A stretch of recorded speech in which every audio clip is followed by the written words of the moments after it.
Baik, bismillahirrahmanirrahim. Assalamualaikum warahmatullahi wabarakatuh. Kami dari kelompok 6 mata kuliah Tafsir Maudhu ingin mempresentasikan hasil diskusi kami mengenai sistem saraf dan otak dalam Al-Quran. Saya Amria sebagai moderator pada diskusi kali ini akan membacakan tahapan-tahapan diskusi. Yang pertama yaitu pembukaan, yang kedua pembacaan materi dan juga penjelasan, yang ketiga pembacaan kesimpulan, yang keempat penutup. Marilah kita buka acara diskusi pada siang hari ini dengan bersama-sama membaca lafaz al-basmalah. Bismillahirrahmanirrahim. Dan tahap selanjutnya yaitu pembacaan materi. Materi yang pertama mengenai pengertian saraf dan otak yang akan dijelaskan oleh Neng Suwartini. Kepadanya kami persilahkan. Bismillahirrahmanirrahim. Assalamualaikum warahmatullahi wabarakatuh. Baik, saya Neng Suwartini akan menjelaskan tentang pengertian saraf. Saraf merupakan susunan jaringan yang merupakan sistem menunggal dan terpadu.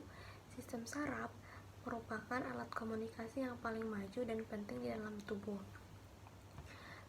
tubuh manusia.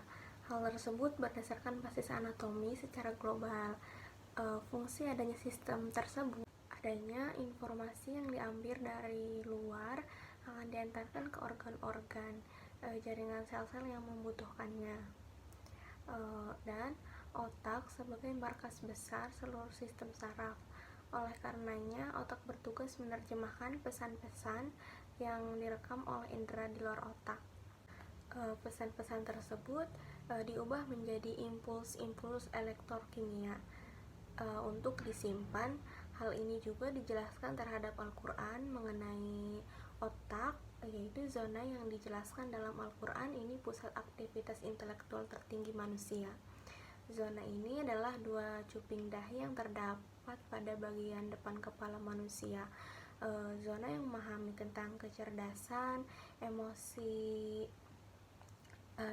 ini terbagi menjadi 5 unsur, yaitu kesadaran diri, motivasi, pengaturan diri, empati, dan keterampilan sosial. Nah, ada pembahasan ini terdapat pada surat Al-Alaq ayat 15-16 yang berbunyi yaitu Bismillahirrahmanirrahim. Kalla la illam yantahi lanasfa'a bin nasiyah. Yang artinya itu sekali-kali tidak, sungguh jika dia tidak berhenti berbuat demikian, niscaya kami tarik ubun-ubunnya ke dalam neraka. Dan selanjutnya itu ada ayat 16 yang berbunyi Bismillahirrahmanirrahim. Nasihatin katibatin khoti'ah, yang artinya ubun-ubun orang yang mendustakan lagi durhaka. Mungkin cukup sekian dari saya, kurang lebihnya mohon maaf. Assalamualaikum warahmatullahi wabarakatuh. Terima kasih kepada Neng Suwartini yang telah menjelaskan materinya. Dan yang kedua, ada pemaparan materi mengenai otak dalam Al-Quran yang akan dijelaskan oleh Destiana Eka Putri. Kepadanya kami persilahkan.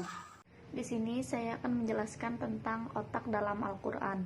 Secara anatomi, otak merupakan satu-satunya organ tubuh manusia yang letaknya paling atas. Sehingga dengan posisi ini, otak mempunyai keistimewaan dan peran yang sangat penting. Otak merupakan pemberi perintah bagi organ-organ yang lainnya. Bagian otak yang utama adalah otak besar atau cerebrum, yaitu batang otak yang berbentuk batang di bagian dasar otak.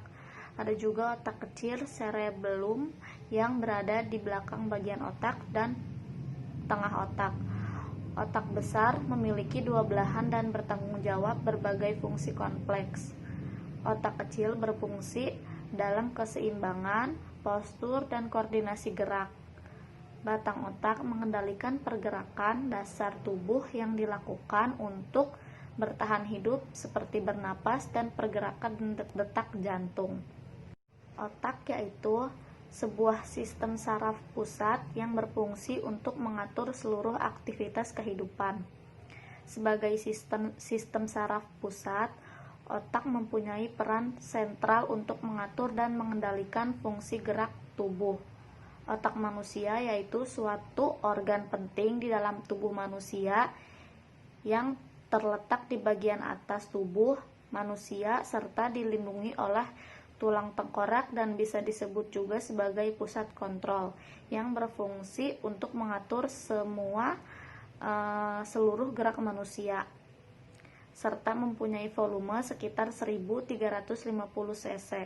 Selain itu, di dalam otak manusia juga terdapat 100 juta sel saraf atau neuron, sehingga otak manusia bisa berfungsi sesuai dengan perannya masing-masing. Keistimewaan dari penciptaan antara otak manusia dengan otak makhluk Allah lainnya terletak pada posisi dari letak otak manusia.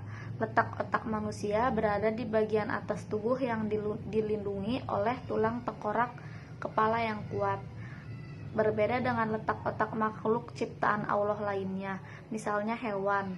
Otak yang dimiliki pada hewan letaknya beragam, bahkan ada yang sejajar dengan dubur atau tempat untuk mengeluarkan kotorannya. Dikutip dari Juliani et al. 2020. Mengingat maha besarnya otak yang diciptakan Allah kepada kita, maka saatnya kita untuk selalu mengingat Allah. Otak diciptakan untuk mengingat, maka ingatlah Allah dalam beristighfar dan bertasbih.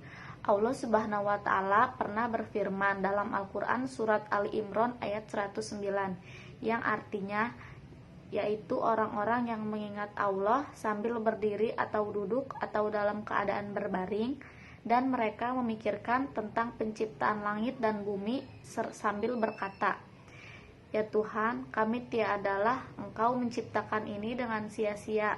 Maha suci Engkau, maka peliharalah kami dari siksa neraka." Quran Surat Ali Imran ayat 191. Mungkin cukup sekian dari saya, selanjutnya akan dikembalikan kepada moderator. Terima kasih kepada Desti dan juga Neng yang telah memaparkan dan menjelaskan materinya. Baiklah, yang selanjutnya yaitu saya akan membacakan kesimpulan mengenai materi tentang sistem saraf dan otak dalam Al-Quran. Jadi kesimpulannya, otak adalah sebuah sistem syaraf pusat yang berfungsi untuk mengatur seluruh aktivitas kehidupan manusia. Sebagai sistem saraf pusat, otak mempunyai peran sentral untuk mengukur dan mengendalikan fungsi gerak tubuh. Otak manusia yaitu suatu organ penting di dalam tubuh manusia yang terletak di bagian atas tubuh manusia serta dilindungi oleh tulang tengkorak dan bisa disebut dengan pusat kontrol yang berfungsi untuk mengatur seluruh gerak manusia. Akal merupakan suatu peralatan rohaniah manusia yang dapat mengingat, menganalisis, dan menyimpulkan dan membedakan sesuatu antara yang hak dan yang batil, sehingga manusia memiliki akhlak yang baik, serta dapat memperkuat iman dan takwa kepada Allah Subhanahu wa Ta'ala. Apabila manusia menggunakan akalnya untuk berpikir sesuai dengan penjelasan Al-Quran dan hadis, maka manusia bisa merasa dekat dengan Allah dan mengantarkan manusia di pusat kejayaan dan kesenangan, baik di dunia maupun di akhiratnya. Dan sebaliknya, apabila manusia menggunakan akalnya dengan hal-hal yang menuju kemaksiatan dan kezoliman, maka manusia tersebut akan jauh dari Allah Subhanahu wa Ta'ala dan akan mendapatkan kesengsaraan di dunia dan di akhirat. Mungkin itu yang dapat kami sampaikan. Apabila ada penjelasan yang kurang dimengerti, teman-teman boleh bertanya lewat WA Group. Saya sebagai moderator dari kelompok 6, mohon maaf serta undur diri, kurang lebihnya. Wabillahi taufiq wal hidayah. Wassalamualaikum warahmatullahi wabarakatuh.